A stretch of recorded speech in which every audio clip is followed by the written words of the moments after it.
Hello मेरे प्यारे साथियों, प्रवीण स्टडी क्लासेज की यूट्यूब चैनल में आप सभी का स्वागत है। मेरे प्यारे साथियों, मैं हूं प्रवीण कुमार और आप सभी को प्यार भरा नमस्कार। मेरे प्यारे दोस्तों, एग्जाम अमृत के नाम से जो सीरीज चल रही है, मेरे प्यारे दोस्तों, आज ये जो है लगभग 13वें सीरीज में हम लोग प्रवेश कर चुके हैं और एग्जाम पॉइंट ऑफ व्यू से बहुत ही इंपॉर्टेंट प्रश्न आपको के लिए लेकर आए जाते हैं जो आने वाले एग्जामों के लिए बहुत ही इंपॉर्टेंट है, जैसे NTPC, group D, BPSC, Bihar दरोगा मेंस इत्यादि के लिए बहुत ही खास है। मेरे प्यारे साथियों, तो आप चैनल पर नए हैं तो चैनल को जरूर सब्सक्राइब कर दीजिए, साथ ही साथ बेल आइकन को भी प्रेस कर दीजिए और दोस्तों को शेयर करना ना भूलिए। मेरे प्यारे साथियों, हमारे टेलीग्राम चैनल से भी आप जुड़ सकते हैं। प्रवीण स्टडी क्लासेज के नाम से टेलीग्राम चैनल है। प्रतिदिन उस पर शाम में करंट अफेयर्स का रिवीजन और स्टैटिक जीके के भी प्रश्न के क्यूज कराए जाते हैं, तो आप हमारे टेलीग्राम चैनल से ज़रूर जुड़िए। और मेरे प्यारे साथियों, चैनल पर नए हैं तो चैनल को ज़रूर सब्सक्राइब कर दीजिए, क्योंकि मेरे प्यारे साथियों, चाहे वीडियो छोटा हो चाहे वीडियो बड़ा हो, बहुत ही इसे बनाने में मेहनत लगता है, तो ज़रूर सब्सक्राइब कर दीजिए और दोस्तों को शेयर कर दीजिए। अच्छा लगे तो लाइक्स भी कर दीजिए। चलिए मेरे प्यारे साथियों, पहले प्रश्न को बनाते हैं। निम्न में से किस आयोग का संबंध केंद्र राज्य संबंधों से है? तो किस आयोग का संबंध केंद्र राज्य संबंधों से है? तो मेरे प्यारे साथियों, किससे है? सरकारी आयोग से, पूंछी आयोग से, कस्तूरी रंगन आयोग से या स्वामीनाथन आयोग से? तो मेरे प्यारे साथियों, केंद्र राज्य संबंधों का वर्णन संविधान के अनुच्छेद किसमें मिलता है?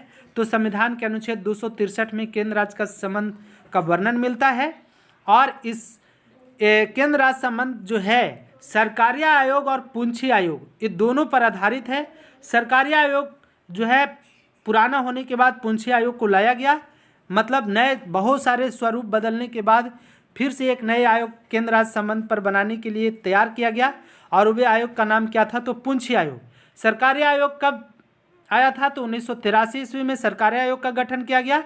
पूंछी आयोग का गठन 2007 में किया गया। चलिए, तो दोनों का संबंध केंद्र राज्य से है। आगे देखते हैं के कस्तूरी रंगन आयोग। तो के कस्तूरी रंगन आयोग का संबंध किससे है? तो एनईपी कहने का मतलब क्या हुआ?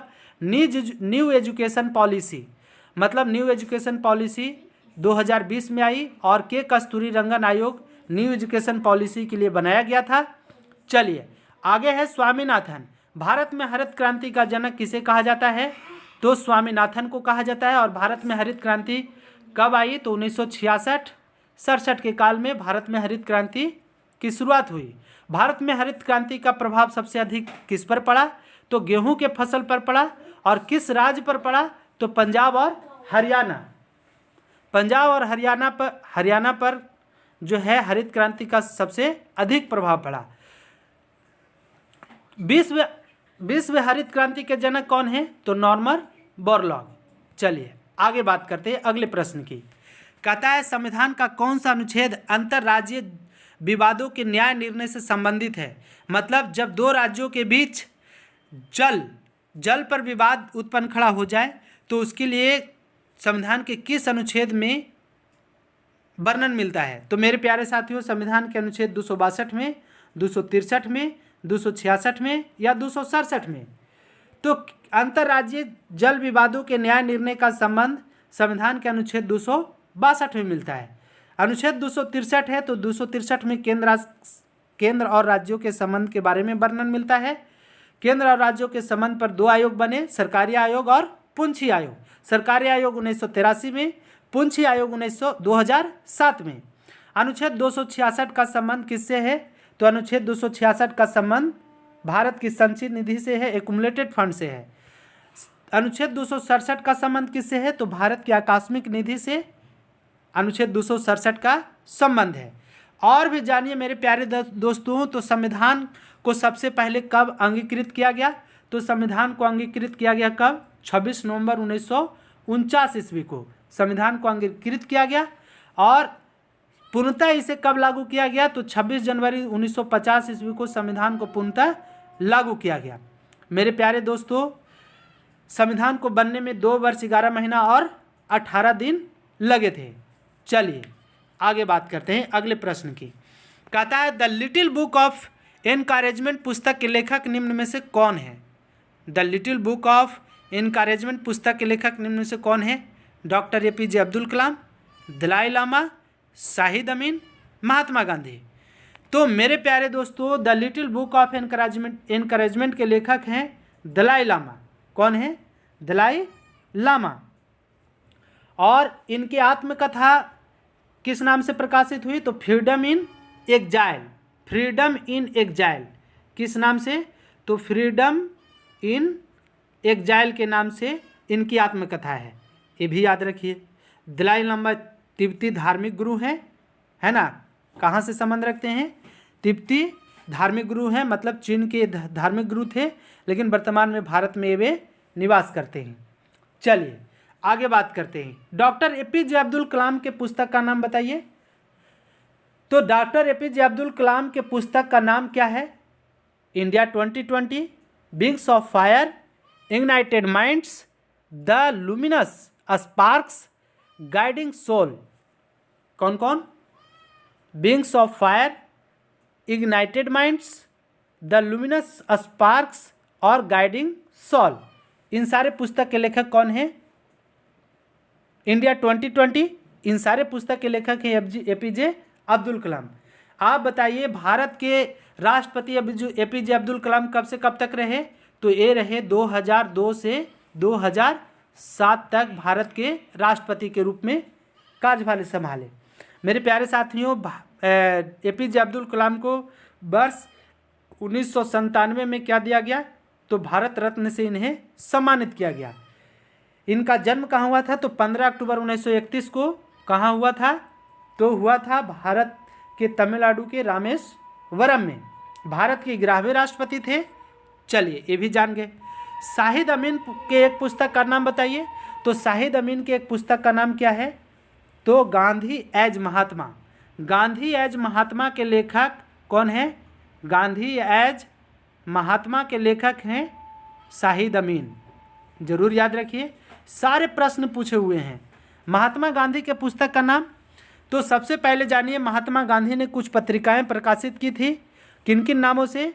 तो हरिजन के नामों से, यंग इंडिया के नाम से, इंडियन ओपिनियन के नाम से और नवजीवन।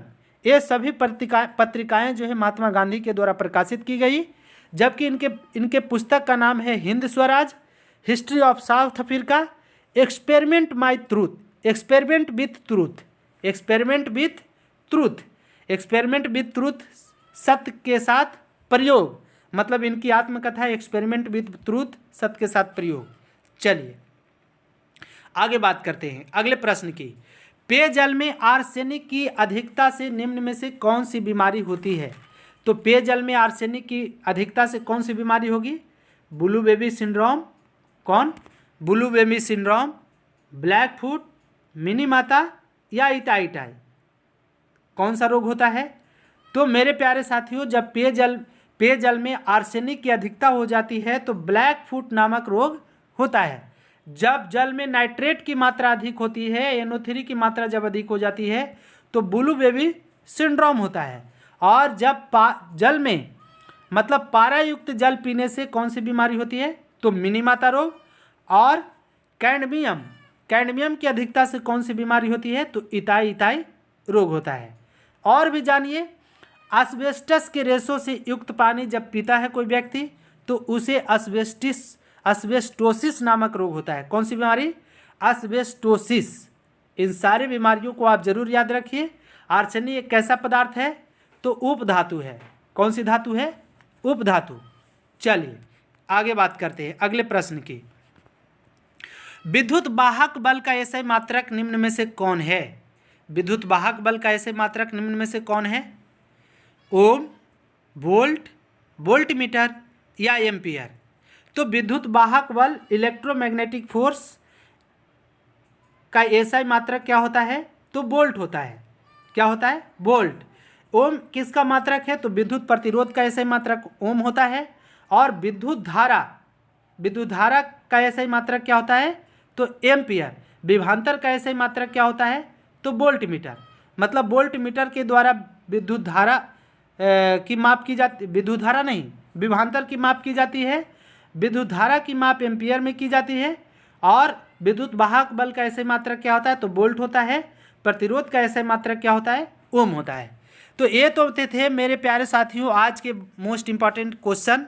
आज के लिए इतना ही। तब तक के लिए आप सभी को एक बार फिर से प्यार भरा नमस्कार, धन्यवाद।